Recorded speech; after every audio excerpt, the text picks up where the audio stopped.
as Christine said, my name is Diana Starace, and I work at Robert Wood Johnson University Hospital. I've been working at the hospital for a little over 25 years, and I have been the injury prevention coordinator for 18 years next week. I've been involved with child passenger safety for almost 18 years, and I am a child passenger safety instructor. Many of you may know that this week is National Child Passenger Safety Week, and tomorrow actually is National Child Passenger Seat Check Saturday. So we thought we'd share some safety tips for you to keep you and your family safe in the car. So for us oldsters on the left, the Seatbelt Saves Lives advertisement came out in the early 80s when they actually put seatbelts in cars and started with seatbelt laws. And it's very true. We know from the science that seatbelts do help to save lives and decrease injury if you're in a crash. And the same goes for car seats too. And that is why it is so important. And we also really want to stress that as a parent or a caregiver, you really want to make sure that you buckle up every time you are in the car. We know from the science that talking with parents and kids, that kids who don't buckle up drive in cars with parents who don't buckle up. And I can tell you that working at the hospital, the difference between coming into our emergency department or our trauma bay usually is the restraint that the person maybe doesn't have on or has the wrong restraint.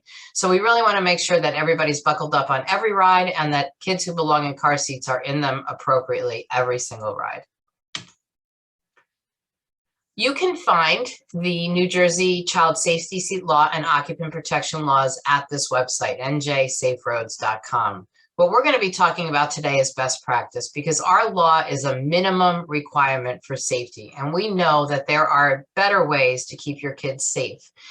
So we're going to teach you about keeping your child rear facing and in a 5-point harness as long as it's possible, because that will improve your child's protection in the car.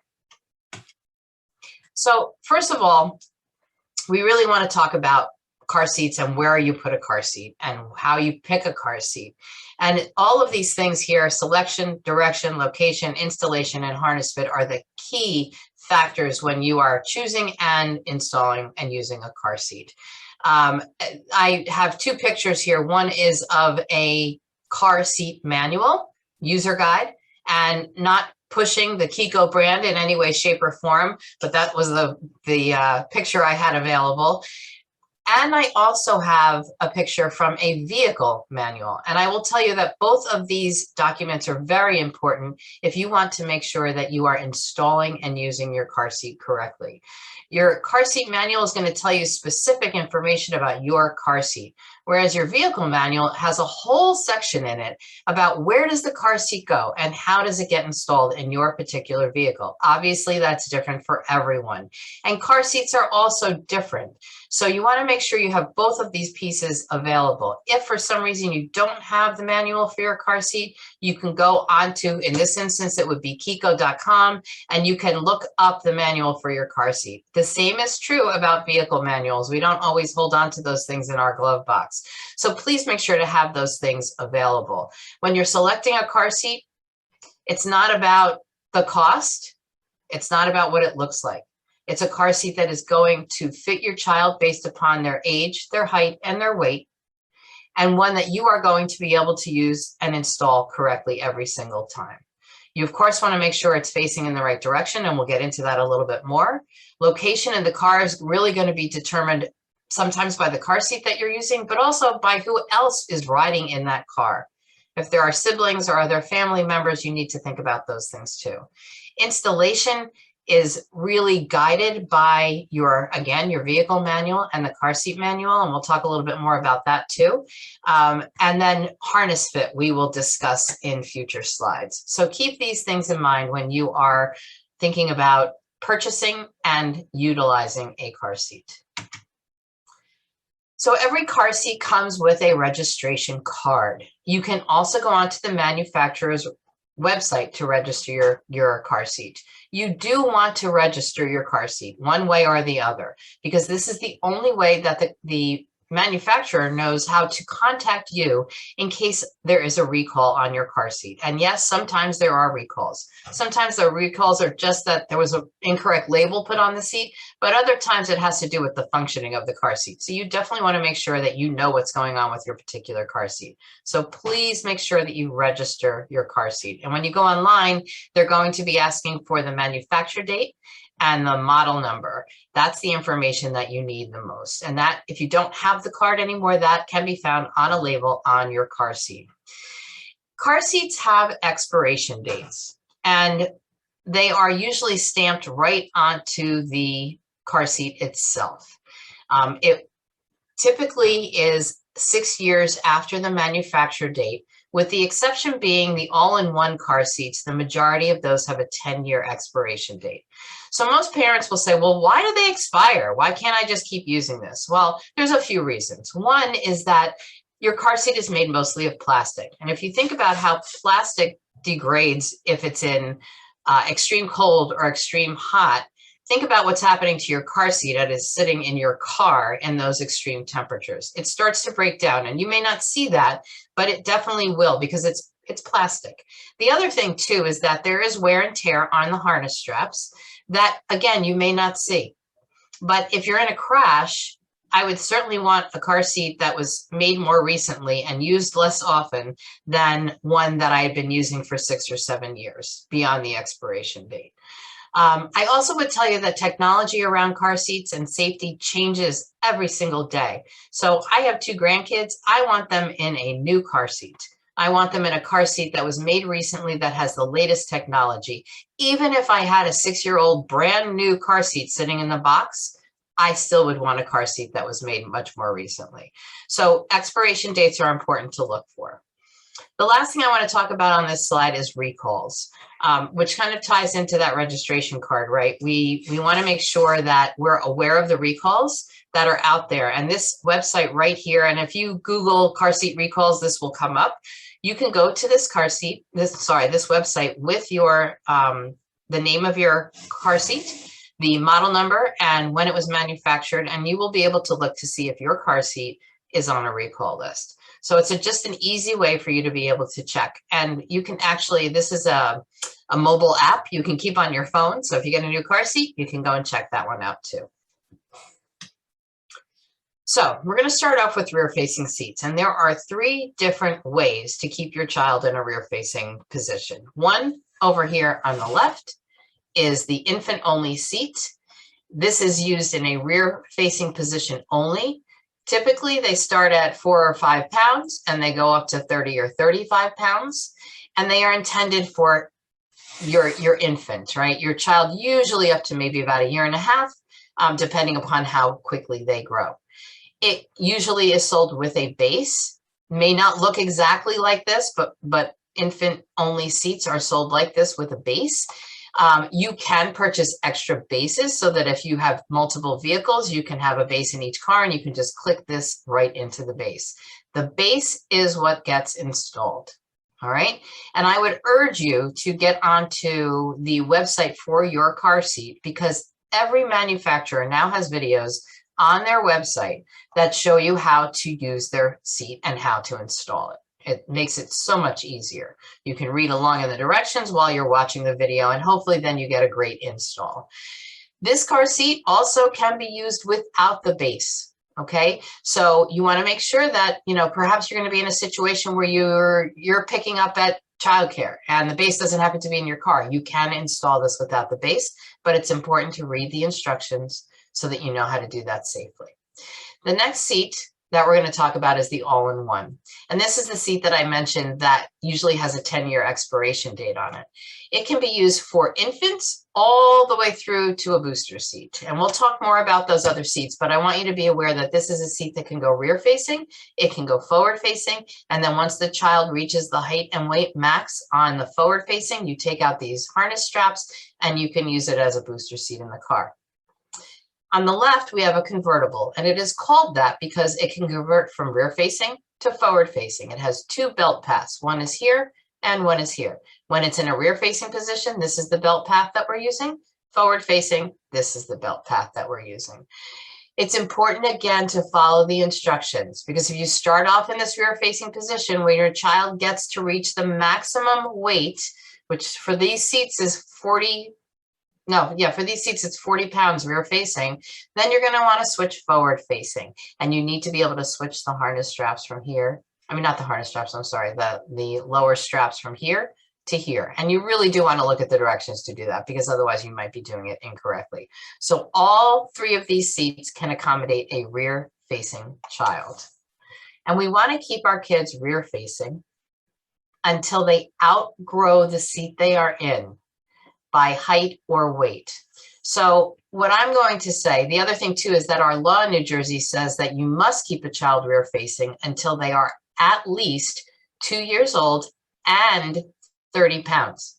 So if your child happens to max out of this seat before they are 2 and 30, then you're going to move into one of these seats and keep your child rear facing until they max out. So for right now, my 3-year-old granddaughter sits in this seat rear facing. She's under the weight limit. She's under 40 pounds. So she can stay in this seat as long as she's under the 40 pounds and her head is not above the top of the seat. Okay, so really, really important to not move your child before it is recommended, because we know that rear facing in a 5-point harness is the safest way for anyone, including us, to ride. So important to keep your kids as safe as possible in the car. And here's what I'm going to just show you, because a lot of parents like to move their children. You know, their child meets that 2-year and 30-pound mark and they are itching to move their child forward facing. And a lot of times it's because they're telling me that, you know, their child's feet are pushing up against the seat. I'm going to show you a short little video of a child in a forward facing seat and a child in a rear facing seat. And you can see how the rear facing seat really protects the child better in crash. You can see all the forward movement on this child in a forward facing seat, yet the rear facing child you can't even see because they are enclosed in that shell. They are cocooned. And as long as you have them in there the right way and the harness straps are snug and in the right place, that shell will absorb the force of the crash and will help to keep them safer. Also, it helps to keep their head and their neck and their spine in a straight line. So we decrease the possibility of head and neck and spinal cord injuries. So really, really important to not move your child forward facing until they have maxed out on the seat that they are in by either height or weight. Harness straps for rear facing belong at the shoulder level or just below, as you can see in this picture, and they need to be snug, and we'll show you a little video in just a minute what that means. Chest clips, this is a chest clip, and just as the name implies, this chest clip belongs right at the armpits, regardless of whether that child is forward facing or rear facing. This helps to keep, this chest clip keeps the shoulder straps in position in case of a crash. And I see a lot of families come in with the chest clip down here around the belly button. But if you're in a crash, those shoulder straps can come off, okay? I also have a lot of parents who will come to me and say, my child is climbing out of the car seat while I'm driving. Well, I am going to tell you that if you keep the harness straps where they belong and the chest clip wherever they belong, and they are nice and snug, there is no way your child's climbing out unless they are Houdini and figure out how to unbuckle down here, which is, it's hard enough for adults to figure out how to unbuckle down here. So typically, if you have your child in here like it looks right now, and you can see we've got a child, an infant, and we've also got a toddler, both rear facing, because this child has not maxed out on the height or weight of this seat yet, okay? And again, like I said, I have parents who say, oh, my child's 2 and they weigh 30 pounds, I'm moving them forward facing. But I'm here to tell you that you can keep kids. This little girl is 4 years old. It's her birthday on this, when this picture was taken, and she was 4 that day. Parents complain that their children are uncomfortable because they don't know what to do with their legs. And I'm going to tell you that parents are uncomfortable, not our kids, as you can see from this picture. Kids will figure out what to do with their legs. We don't have to worry about that. There's no research out there that shows that kids who remain rear facing longer have more leg or feet injuries than kids who are forward facing in crashes. So it is perfectly fine to keep your child rear facing until they max out by height or weight in the seat that they are in. We're going to move on to forward-facing seats. So again, you're going to see the all-in-one, you're going to see the convertible, but now we're going to introduce a new seat. So I already told you that this seat has a rear-facing belt path and a forward-facing belt path. So when your child is ready, in this case, this seat goes up to 40 pounds rear-facing. You're going to switch this in a rear-facing, sorry, you're going to switch this into a forward-facing position and use this belt path to secure that seat. For this all-in-one, same thing. There's a belt path here, and unfortunately you can't see, but there is a belt path in the back too. We're going to switch it around forward-facing and use the forward-facing belt path, and we're going to be able to use this for our forward-facing child. This seat goes up to 65 pounds in a forward-facing position. This one also goes up to 65 pounds in a forward-facing position. The advantage to this one and this one is that there is a movable headrest, which this one does not have. So this also accommodates a taller child, okay? That is because both of these seats also can be converted to a booster seat. We'll talk about that in a minute. But this seat has a forward-facing belt path here, okay? It cannot be used in a rear-facing position. It is a forward-facing only seat. So when a child moves out of a seat like this, they can certainly move into a seat like this. It accommodates a bigger child. I believe that the height on this seat is 4'9", as is this one. This one might be 4'7", but this headrest grows.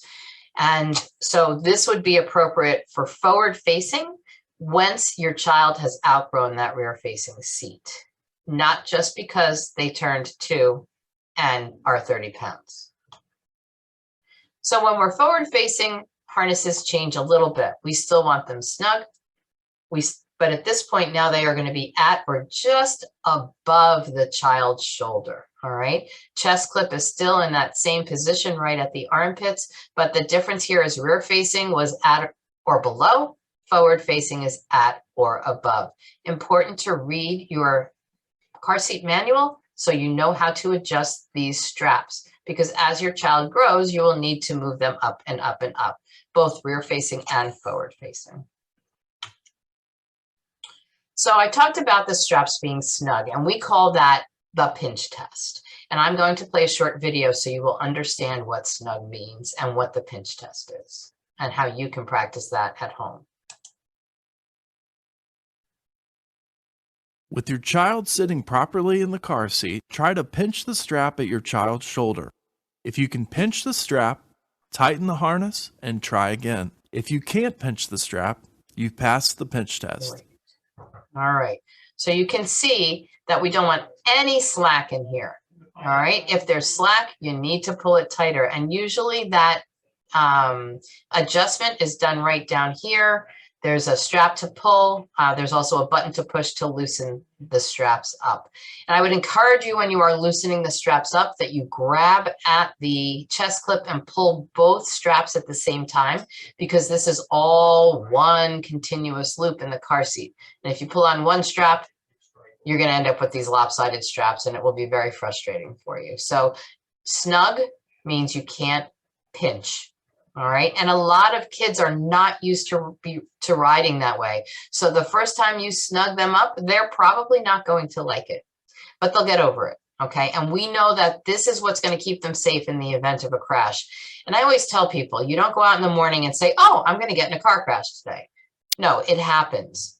Right. And we're not expecting it. So we want to make sure that our kids and all of our passengers and driver are buckled up and secured appropriately every single time you get in the car. With your child sitting properly in the car seat, try. All right, so on forward-facing seats, there is an extra strap that we use, and it's called a tether, okay? The tether comes off of the top of the seat, and it is used in conjunction with either the seatbelt or the lower anchors down here. And we're not really getting into installation today. We don't have time for that, but as I said, if you go onto the car seat manufacturer's website, you will find videos on installation and use.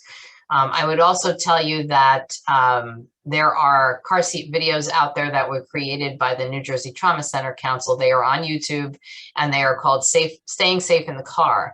And you can look at those, and they talk about installation and use too. But please do make sure that when you're installing a forward-facing seat, whether you're using the seatbelt or you're using the latch anchors that come on the seat, that you also use the tether. It is recommended by every single car seat manufacturer. And what it does is this provides stability at the bottom of the seat. This provides stability for the top of the seat.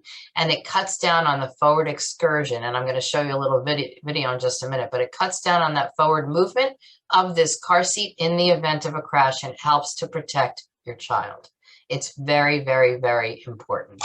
So if we look at this short video, you'll see the car seat with the tether and the car seat being used without the tether, and I'm sure you'll be able to see the difference.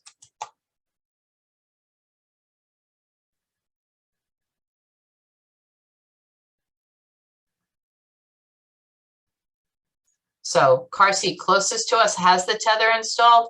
Car seat farthest away does not have the tether installed. And I'm going to play that one more time. I want you to see how much more this child that's furthest away from us moves in the event of a crash. There's a lot more opportunity for head and neck injury, right? And a lot more opportunity even just to hit the seat in front of them. So we want to make sure to make that tether is secured every single time. Yep, sorry.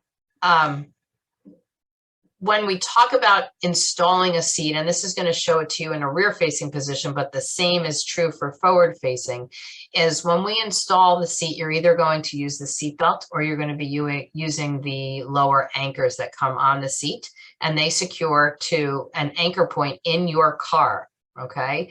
And that is indicated on your seat, on your vehicle seat. You'll see a little decal that looks like a car seat, and it's right in the crack of your seat. It's important to read the instructions in your vehicle manual so that you know where those anchor points are and know where the tether anchors are, because they are different in every vehicle. And I've seen people come in with their tether strap hooked to the cargo anchor in their car, and that is definitely not where it belongs. So please, please, please look at your manual so that you know that you are doing it correctly. The inch test is basically that says that once you install your seat, you should not be able to move your car seat more than 1 inch in any direction. Now, most manufacturers will tell you that it does not need to be installed so tight that when you unbuckle it, it's going to take off for the moon. That is not how we want it installed either. So no more than 1 inch in any direction. And I'll show you the video in just a minute. I do want to mention for rear facing, every seat that can go rear facing has some sort of angle indicator on it. So I'm referring to this bottom picture here. For an infant, and I would say probably any child up to about the age of 1 or so, we want to make sure that that seat is at the right angle, and that angle is determined by the car seat manufacturer. That's why it's built into the seat itself. Some of them look like carpenter's bubbles. Sometimes there's a little dial that has green in the middle and red on either side, and it's supposed to be in the green.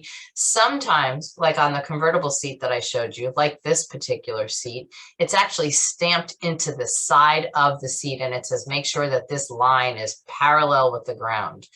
So angle indicators are important to follow, because if a young child is sitting too upright in their seat, and this would be in a rear facing position only, they're sitting too upright in their seat, their head can flop forward.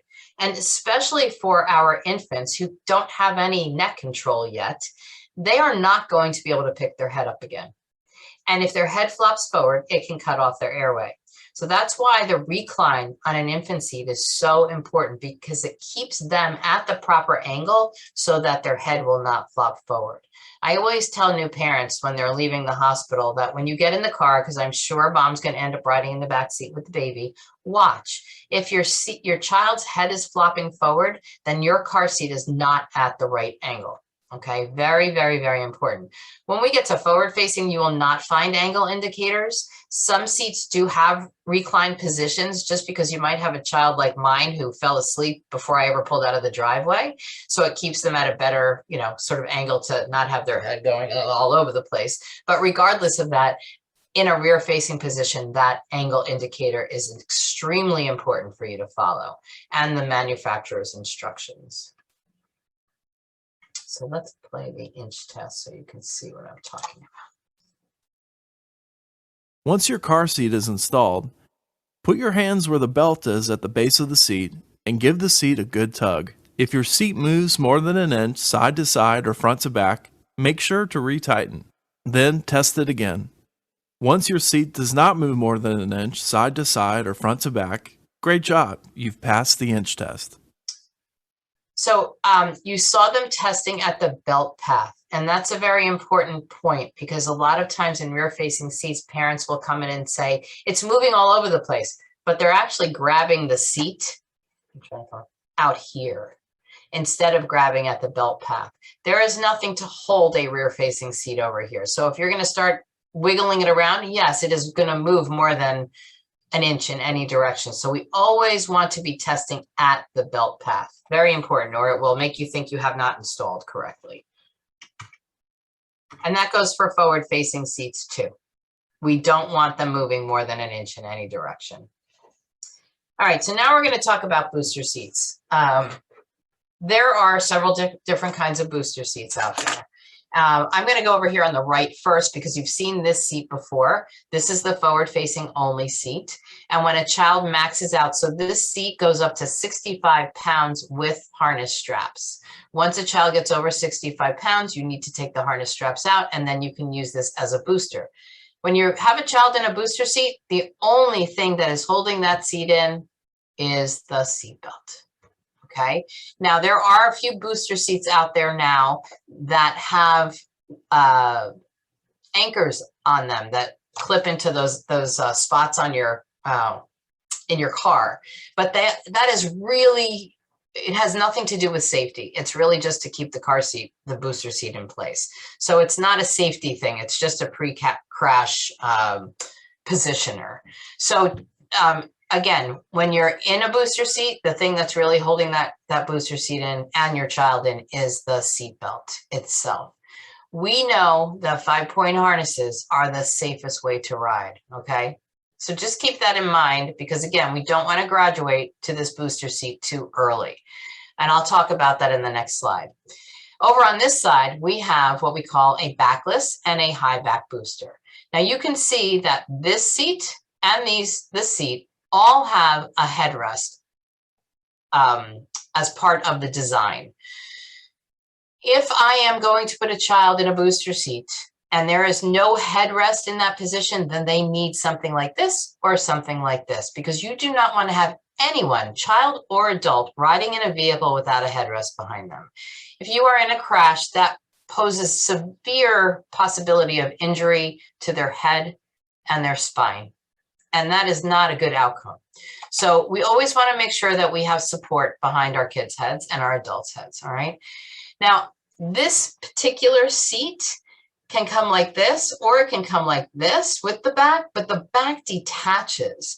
So I usually will tell parents, if they're ready for their child to move to a booster seat and that child has maxed out on the height and weight here, to get a seat like this, because your child's going to get to a point where they're not going to ride in their booster. They're not going to want to ride in the booster seat anymore. It's not cool to be in a booster seat. Maybe their friends are not riding in a booster seat, but maybe your child still is not ready to move. And we'll talk about what that readiness looks like. That's when you can take this back away and you can have them ride here. It will serve the same purpose in that booster seats lift up a child so that the seatbelt fits them correctly. All right. And I'm going to talk more in that next slide. But if they're just sitting on this, it will provide that protection, but it also will make it so nobody outside the vehicle can see, right? And so then nobody's going to know they're sitting on a booster seat. And we really try to refer to these seats as big kid seat, meaning babies don't get to ride in them. You get to a certain point and then you get to ride in one, all right?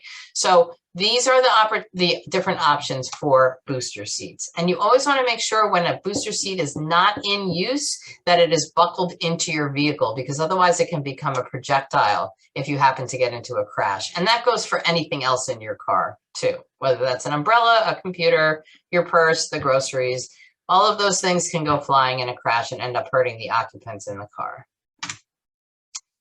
So this little video will show you why booster seats are safer than having a child just riding in a seatbelt, especially when they're not tall enough to ride in a seatbelt. So let's watch this, and then we're going to talk a little bit about booster seat, using a booster seat.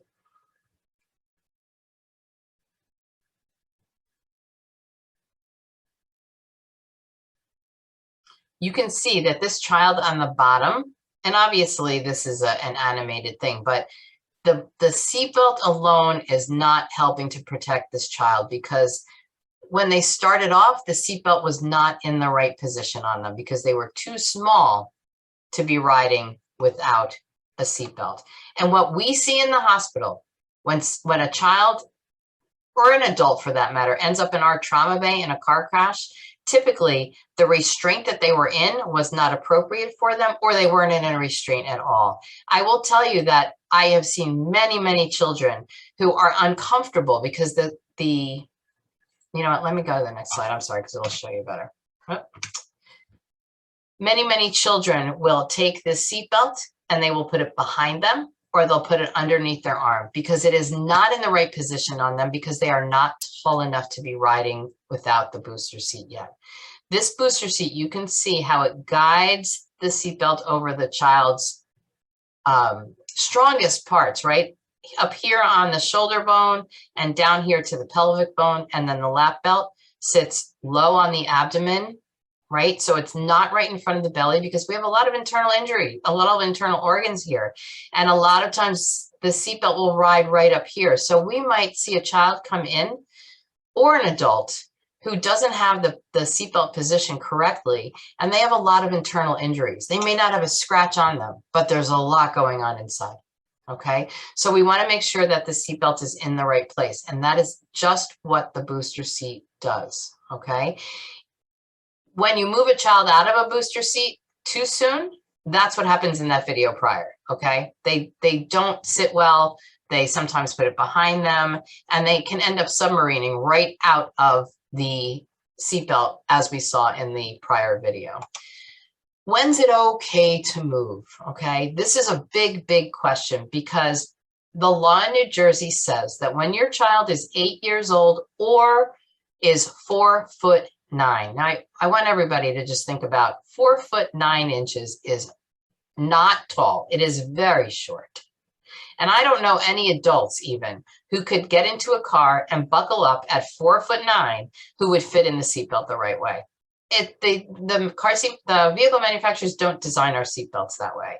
So when we think our child might be ready to move, what we tell parents to do is take the booster seat out and let your child buckle in. And what you should see is a seatbelt that is coming across the middle of the chest, is contacting with these hard bones on the shoulder, comes down, contacts with the pelvic bone down here, low on the abdomen or high on the thighs, and contacts with the other pelvic bone over here. All right. We also have a very strong bone in here called the sternum. We want to use these hard bones to spread the forces of the crash over the body, because otherwise you can really get hurt. All right. Really walk away with severe injuries. What I encourage you, we also want to make sure that kids' knees can bend comfortably over the seat without slouching. So what I encourage parents to do is take the seatbelt out, take the booster seat out, let your child buckle in. And while they are buckled in, you go in the front seat and pretend that you are looking for something in the glove box or whatever it is. What I will tell you is that if your child is not, so your child's going to end up sitting up nice and tall because they want to be out of their booster seat, all right? Understandably, they don't want to sit in it anymore. But while you're doing whatever you're doing in the front seat for a couple of minutes, if your child is uncomfortable because they really can't bend their knees over the edge, they are going to, whoops, I'm sorry. They are going to start slouching. And you will see once they start slouching that now the seatbelt's riding on their neck and it is up in front of their belly. And we teach kids that we want the seatbelt to rest on strong bones, not soft tummies, okay? There's not a lot of evidence out there that there's a lot of severe neck injuries. Yes, there can be seatbelt signs on the body, but and some bruising on the neck, but it's not typically that. It's really more what's going to happen internally here. Okay. And if the seatbelt isn't fitting them correctly, the likelihood is they're not going to be positioned in the car correctly. And they're going to take this shoulder belt and they're going to put it behind them or under their arms. And then there's nothing to protect them in the event of a crash. And this goes for adults too. This is the way an adult is supposed to ride too. So we don't want to move out of the booster seat too soon because then our children will not be protected. And what I will tell you is that rear facing in a 5-point harness is the safest way to ride. Next safest is forward facing in a 5-point harness. Next below that is riding in a booster seat. And next below that is riding in a seatbelt alone. So the longer you can keep your child rear facing, the better. The longer you can keep your child in a 5-point harness, the safer they will be. And the longer you can keep them in a booster seat, the safer they will be. No need to rush graduating to the next stage. Keep them there as long as possible. And just a few other little points. I see a lot of families who are using secondhand seats. And here's what I will say about secondhand seats. If you can determine that that seat has never been in a crash, because if car seats are in crashes, they should be replaced. If it has been taken care of properly. So there are specific directions in the car seat manual that tells you how you can wash and care for the harness straps and the covering on the car seat. Most of them say that you can take the cover off and wash in the washing machine with mild detergent and then don't dry it, let it hang dry. They talk about harness straps and you are only supposed to use a mild detergent with a sponge to clean a harness strap. You are not supposed to wash it. If you can determine that the car seat was taken care of correctly, that it was not in a crash, and that it is not on a recall list and it has not expired. So you're getting it maybe from a friend or a relative, and you can definitively confirm those things, then I would tell you that it is okay to use. However, buying a car seat at a garage sale or a flea market or a thrift store, anything like that, we truly do not recommend because you have no idea what happened to that car seat before you got it. All right. So really, really, really important. The other thing, as I mentioned earlier, technology changes all the time. And I would tell you that you are much better off, if you can, to use a new car seat than a secondhand car seat. But you definitely want to make sure that you can confirm those few things before you would use that car seat. And in this seat, in this picture, you can see that this child is in a bulky coat. Obviously, we're still in warm weather, which is kind of nice, but we're coming into winter. I say that unfortunately because I don't like the cold, but we're going to end up putting our kids in bulky clothes. Your goal is to make sure that these harness straps are as close to your child as possible once they are in that car seat. And you can't do that with bulky clothing. So what we recommend to parents is that you're going to go from your warm house into your warm car, and you're going to have your child take their coat off, and you are going to buckle them into the seat without their coat on. Okay. And then a lot of times what parents will do is they'll put their jacket on them backwards. So their hands are sticking through and there acts as a blanket. You can always put a blanket over your child, but you don't want to put anything in this car seat that might interfere with the way these harness straps are supposed to work in a crash. So minimal layers when you're buckling in. And that goes for adults too. You do not want to get in your car and buckle your seatbelt and have your big poofy down coat on because you think you're buckling in, but in the event of a crash, you've got an extra few inches for that seatbelt to compress your coat. And that's an extra few inches for you to be thrown around in your car and potentially sustain injury. So again, I buckle in the wintertime I take my coat off when I get in the car and I put it on the seat next to me and I buckle myself in. And that's really what we all should be doing.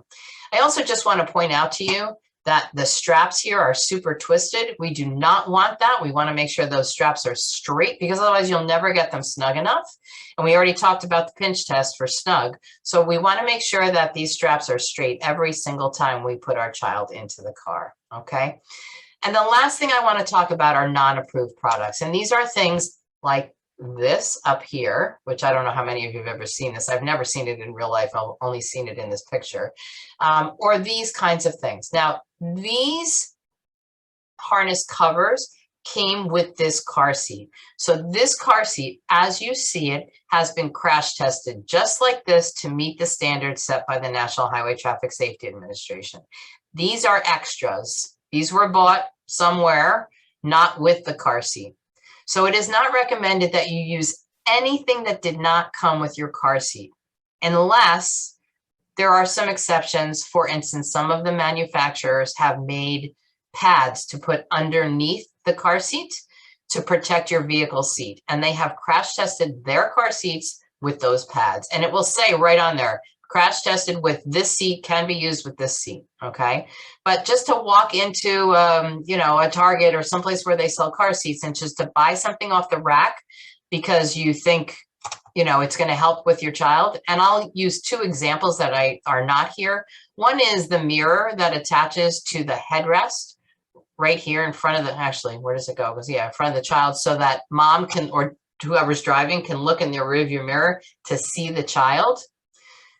Those attach with Velcro straps usually or some kind of clip. They have not been crash tested to any kind of standards because there are no standards. All right. We don't know what will happen to that in the event of a crash. No idea. Is it going to stay secured or is it going to hit your child in the face? No idea. So we don't recommend using those. The other thing I would tell you is the sunshades that go on the window with suction cups that pull out and you can suction them in. Again, not recommended because there are no crash test standards. We do not know if that will hold in the event of a crash. If you feel like you need to protect your child from the sun, there are window clings that you can put on that just peel off and stick to your window. That's the way to go because there's no hard anything in them that can potentially hurt your child in the event of a crash. We let parents make these decisions when we're meeting with them because ultimately it is your decision whether or not you keep these things in your car. But the recommendation is that if it has not met some, if there's no crash standards around it, we don't know what will happen to it, then we don't recommend that you use them. So this is my contact information and I'd be happy to take any questions that you might have. Fantastic, Diana. We actually did have 3 questions come in, but you've actually answered them all. Okay. The first question was about seatbelt placement for someone in a booster seat. You answered that. Winter gear.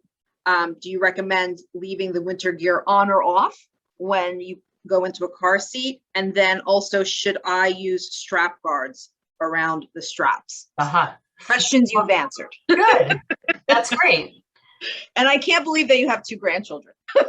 I do. I have a third one on the way. So congratulations. Congratulations. Thank you. There is actually one more question that just came in.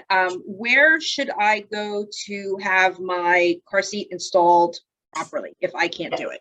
Do you have any recommendations? Yes. I must have totally skipped over that. If you go to the njsaferoads.com and click on the little car seat icon, you will see a place where you can search for car seat checkup events in your community. If you live in Middlesex County, the easiest thing to do is Rutgers runs a child safety seat inspection station, and it is over on the Piscataway campus. It's at 129 Davidson Road in Piscataway. and they are open every Thursday from 3 to 7 p.m. and every Saturday from 8 to 12 a.m. I guess that was noon, is not a.m., but you get it. What I would tell you, though, is that if there is a football game happening at home at Rutgers, they will not be open on that Saturday. So best to, if you Google Rutgers Child Safety Seat Inspection, it will come up. And if they're going to be closed because of a football game, it will be posted. But otherwise, they're there every Thursday and every Saturday. You do not need an appointment. They do ask that you try to install your seat to the best of your ability using your vehicle manual and your car seat manual, and then go over there, and if you can, with your child, so that then they can help to make sure that that installation is right and that you are using the seat the right way.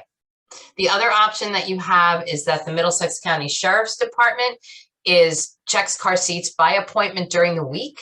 And you can call 732-745-5909 to schedule an appointment.